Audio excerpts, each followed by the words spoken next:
Hi guys, and welcome back to my Yuppie speedrun tutorial. For this part we are going to go to new archives and get Hexenhammer. As you can see here, the elevator is already open, which happened because of the entire intro skip we did. Now what we want to do is go straight to floor 7 and get ourselves the form. Now this part is probably the one which changed the least from its original route. Open this drawer to get the pencil, turn on the light, look at the symbol, and get an ink cartridge. Turn on the light, and now all we gotta do is do the puzzles that are here.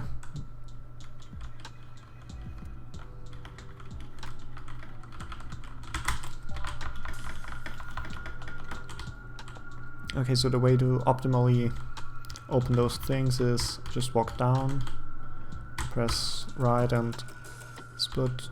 Try to stand somewhere where you can move slightly right multiple times. So it's 2 and 7.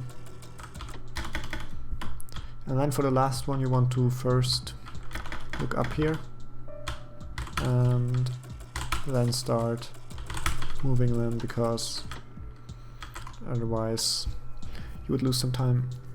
Here, this mine turns red, but if you run sideways you can avoid it exploding. Now here just turn on the light and interact with the symbol. Now when picking up this envelope, you can actually already turn around. Whether this saves any time, and if at all probably just 1 or 2 frames, we don't know yet. Here turn on that light and get another pencil here. Untie the noose and get the ladder down. It's basically just like playing the game regularly.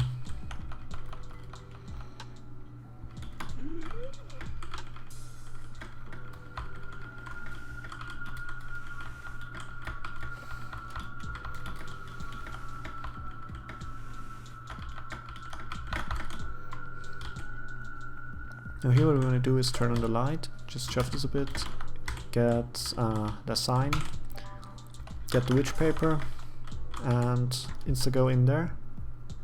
Now usually you would have to look at this and compare with the signs you've seen so far, but it's always here. So the way you do it is you press E and start immediately running back. Usually you could get about here. And now we need to use the tinfoil as a conductor and go up to the top floor. Now here is where we will use our pens we got. We gotta turn on the light and disable this mine. Something cool about the mines, as you can see, it's already starting to explode and you can still delete it and you won't take damage from the explosion. Now all we gotta do is interact with this file and wait for Hugo to turn off the light.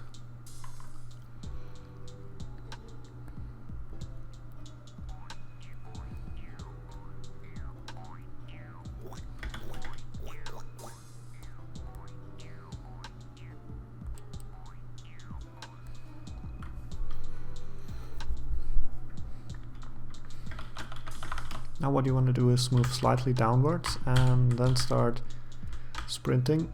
About here you can start going down and then just press down left. Here's like a small thing, I can show it again, where you can get stuck, as you can see here.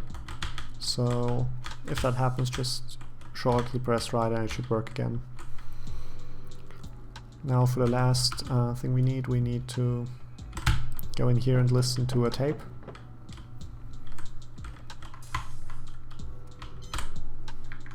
Like in my PB you will see, like, even after the sound I think I diffuse it. This is one thing that's quite annoying. You can't just interact with the tape player, you need to manually select the tape and put it in there. Now this part you could probably skip with an elevator panel, but it wouldn't be faster to get one up here. So yeah, we just kind of need to listen to this cutscene.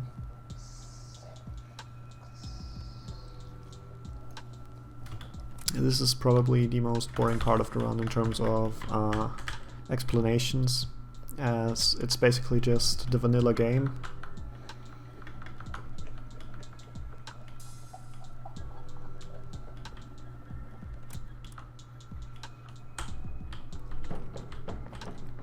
Now we can move out again and he'll tell us we can now go into the library.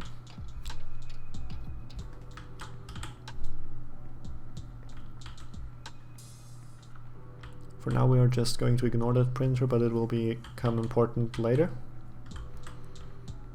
So now we interact with the panel and it will tell us it's a client. Which also interesting is, here we can just interact with the panel and show it, but with other objects we need to manually select them.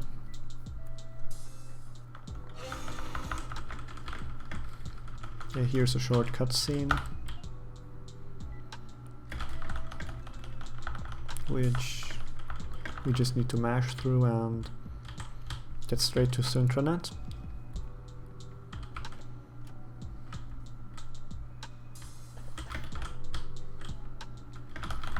Here's another thing we just need to mash through. Sadly we can't skip that, as otherwise it soft locks if we enter Syntranet without talking to her. Like we can't usually, but even if we skip it, it'll be a soft lock. So here there's like a selection of like what do you work, and you can just mash through it. It doesn't matter which one we select.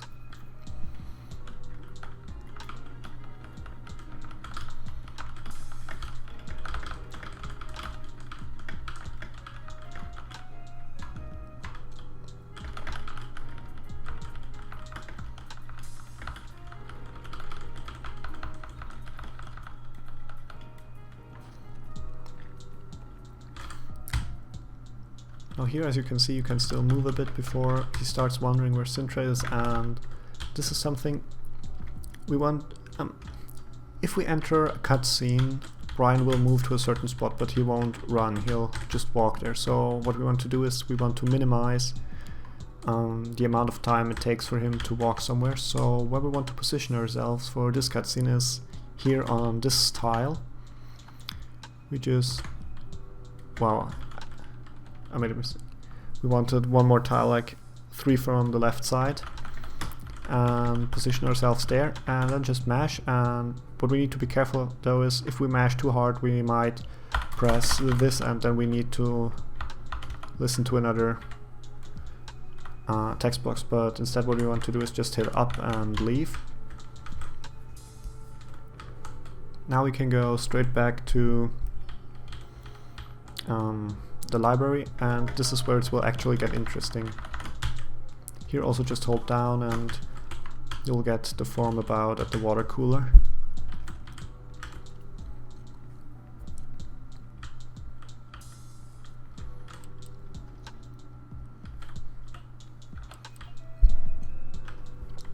Okay, so now that we're at floor 7 and we can open the library, this is really important to do it in this order. Open library and get the flashlight and walk back out straight again. And on this screen you should unequip the flashlight, because otherwise when you load the save again and you forget it, he may start to cry about it. I shouldn't use the flashlight here. Open this drawer and select the ink and use it on the printer. Now we want to save once.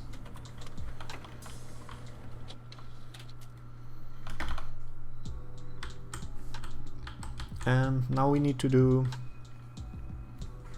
the library puzzle. Now for the rest of the run we are not going to pick up any batteries as they are unnecessary, and here there would be some batteries, but this save won't be used anyways. So get used to seeing this kind of flashlight light level.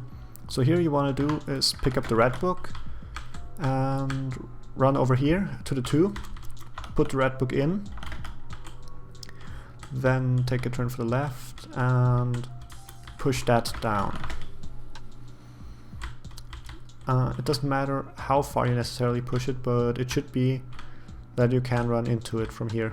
It's better to push it a bit further than not. Here would be the batteries. They are quite unnecessary because we don't use the save, but I'm just gonna grab them for a tutorial purpose. Here you just want to run to the right, and while moving up you just want to give this a quick shove and pick up blue book.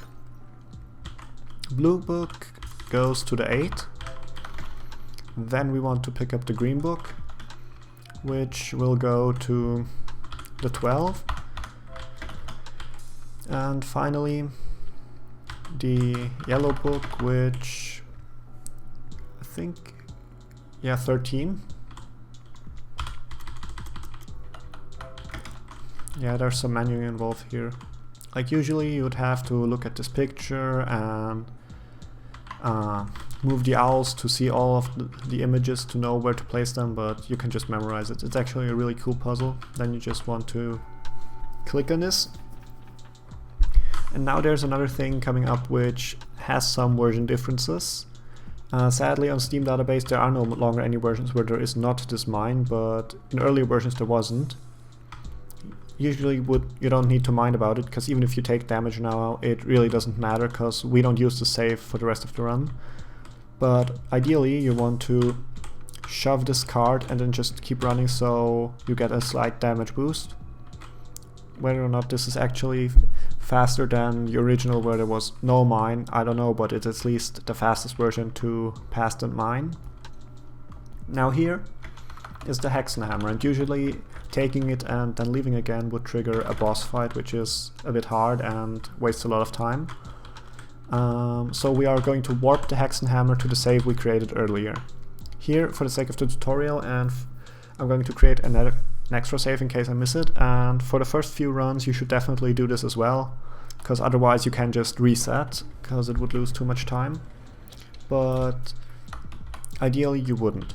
Currently we have one witch paper because we saved here, but if we load the save we created earlier we still will have the 2, so it doesn't matter in terms of witch paper economy, but it still wastes time to save here.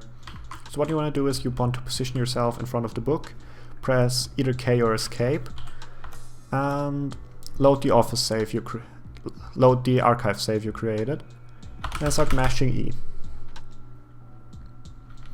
And you'll get the dialogue, just mash through it and take the book. Now the next part is optional as it only saves a small amount of time, and it would be to interact with the printer again and save immediately. Now we're down to one witch paper, and what we need to do now is get ourselves another elevator panel. Because another cool thing about elevator panels is they can be used to skip cutscenes.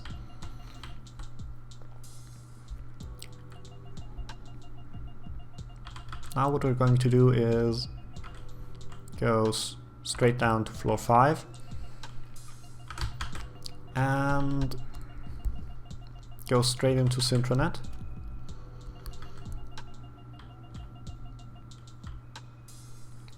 And this is another important part. When talking to Sintra here, what you want to do is you want to talk to her and immediately press escape. Then you can move once there are no more text boxes on screen, meaning once she starts moving, but the important thing is you don't want to leave in this first sequence as it will most likely soft lock you.